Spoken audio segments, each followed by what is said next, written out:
Okay, so the following guide is going to be my kind of introduction to bandits and how I choose to train here. Some of this information may be kind of irrelevant to your account, but this is how I do it with D skimmy and 91 strength. Now, I'm going to give you a quick tip before we even start.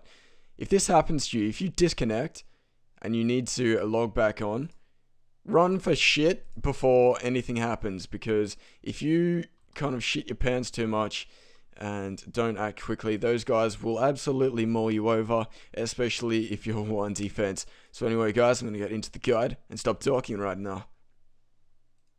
Alright, what's going on guys? Welcome to a 1 Defense Purist Guide to Bandits. Now, I don't essentially do guides very often, but I'm going to give this a go just to try and help anyone out who's trying to do this for themselves.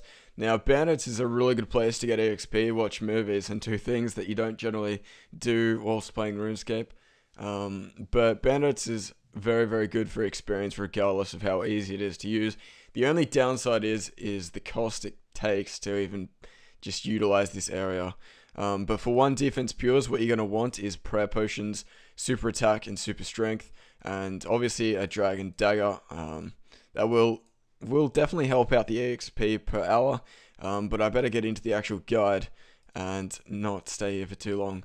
But before I do leave, what you want to do throughout your trip with the bandits is pick up unidentified herbs. Now, if you have 25 herb lore, I would suggest that before even picking up herbs. At least 20, whatever it is for Raynars, whatever allows you to identify them, definitely worth getting before you come here, because as you know, Raynars are very costly, and so are prep bots. So the Raynars help to make this a little more cost effective if you slowly pick them up as you go along. Some people don't generally loot any of the stuff I do. It offsets the cost by about 80% currently, so that's why I do that. So anyway, I'm going to get into the guide and stop pissing around here. Okay, so I'm currently at about 6 prayer points left with nothing left in my inventory.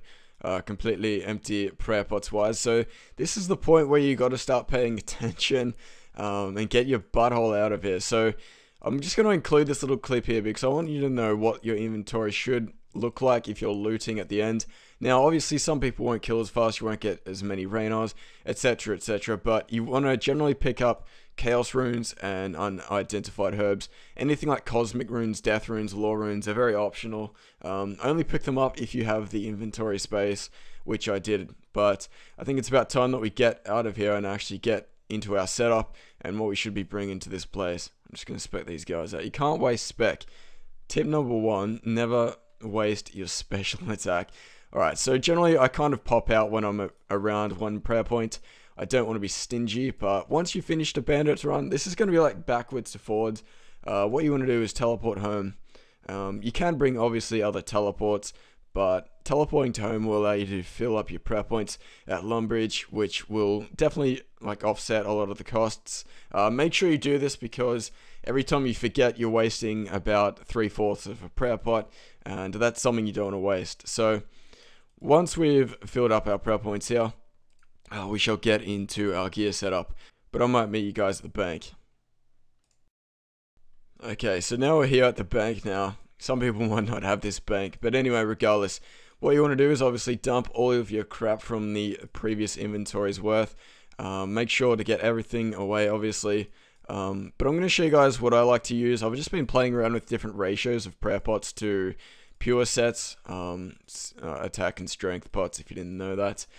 But what I like to use currently, you will see that I have leftover attack and strength bots. It's because I took too many. So what you want to do for gear setup, I recommend as high a prayer bonus as humanly possible. This means taking glory amulet over a strength amulet any day. Strength bonus is kind of inferior to prayer at this point, because the longer you stay there, obviously the better it is. Now, what you want to do is, if you don't have like the money to buy a Gothic Smitra, just don't bring a helmet. But apart from that, definitely bring monk's robes. You don't need a filled book, you just need the prayer bonus from these books from Horror from the Deep quest. A combat bracelet, I like to choose this over a pair of myth gloves, because the offensive bonuses are a little bit higher, and that is more relevant than defense. So for that reason we have those. Apart from that, climbing boots, accumulator, I like to be stingy, get some steel arrows whilst I do nothing. Apart from that, if you wanted to bring a different cape that could give a prayer bonus, I definitely recommend that over the accumulator. Ring of Life will help you out if you disconnect and or AFK a bit. It'll give you a small chance of surviving in the case that your prayer drops. Okay, so now that we've got our gear that we put on our person aside, what you want to do is take 5 of each attack and strength and around 15 prayer potions. Now, before you leave, you want to have 2 inventory spots left over. And if you're in Lumbridge, you want to bring 215 coins. So what that will allow you to do is purchase a way through the gate to get into Al-Kharid. It'll allow you to buy a Shantae Pass, and it'll also allow you a magic carpet ride to Bedouin Camp. So that is the precise amount. If you've done Prince Ali Rescue, whatever that homeless guy's name is, only bring 205 coins. Samely, if you have a Ring of Dueling to kind of speed up this process. Bot City, bitch. That'll probably, obviously mean you won't have to pay this toll. So once you've gone through the gate, you'll want to run south. But yeah, the kind of general way to do this is just do the same thing over and over. You don't, like, once you find out something that works for you, just don't change it too much. I've been trying out with different ratios of pots, obviously. It all depends on how often you want to keep your stats high. Now, I wouldn't be doing this unless you're at least 70 plus strength. If you want to train strength or attack, get at least 70 at experiments or rock crabs, or at least range. I saw a level 45 with blue dehyde here before and almost slapped my head. It's a little bit complete waste actually, if you're going to be doing that. But now that we're here, we want to trade this homeless guy here, buy 1 Shantae Pass, and pass through the barrier.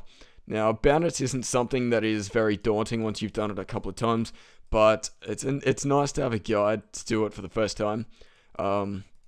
Obviously, as I said, different levels mean different ratios of prayer pots, but what I've bought here is kind of the best option for me at about 91 strength. So what you want to do is travel to the Bedouin Camp and take off your weapon. That's why we had that empty inventory slot. I probably should have mentioned that. Nope. What the you just kind of want to spam click, and then once you get to the point, what the fuck? What have I travel? There we go. You want to click travel. That'll speed up the process. Anyway, so we take our magic carpet ride down to the Bedouin Camp. And you don't have to do this, but this does speed up the whole process a little bit. It also gives you a chance to scratch your head and or any other body parts that needs to be scratched at the time. It'll also make sure you don't need any water skins or any Ugh Thank You camel face heads don't attack you. But this is a lot faster than running, and 200 coins isn't much to pay when you're shelling out $6,000 per power pot. But anyway, you want to be bringing, whilst we just take our peaceful bandit camp ride, we want to take prayer pots, strength pots, and attack pots that are 4 dose. If you're bringing 3 dose potions, you're essentially shrinking your inventory by 25%, and that's retarded, so make sure you decant the potions into their maximum dosage before you come here. So yeah, you kind of just want to set up your inventory into something that is aesthetically pleasing for you, but apart from that, I think most of the nitty-gritty stuff is out of the way, and essentially all that's left to do is run over to the pub and start getting the shit belted out of you. But if you're not sure if you want to go in there yet, if you want to check if the world's empty or not, take off your god item.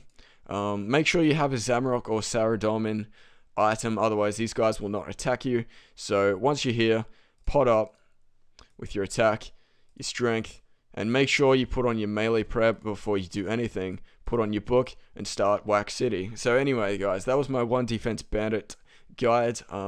There's not really much else to it. If you want to move around the pub as you see fit, you can do that. If there are 2 people here, generally you want to have 1 person in this area and 1 person down here. If the person you hop to is a bit stubborn, just hop. If you can find a world that is empty, that is much better than anything else. But this is about 50 to 60k EXP per hour. It can be higher, it can be lower, but as I said, it all depends on what level you are, what stats you have, and what gear you're using. So anyway guys, that was my bandits guide. But I guess I'll show you guys quickly the kind of EXP I've gotten in the last week. This isn't really an accurate representation, but in the last week I've got about 3 million strength EXP in the 07scape servers, so that isn't too much, but it's not horrible. So hopefully Bandits is good for you. Hopefully it I don't know, it gives you some easy XP, and you can watch a couple of movies to catch up on. But anyway, guys, cheers for watching the guide, and hopefully it helps some of you guys out. But anyway, I think my call to wrap for now, and I'll talk to you guys later.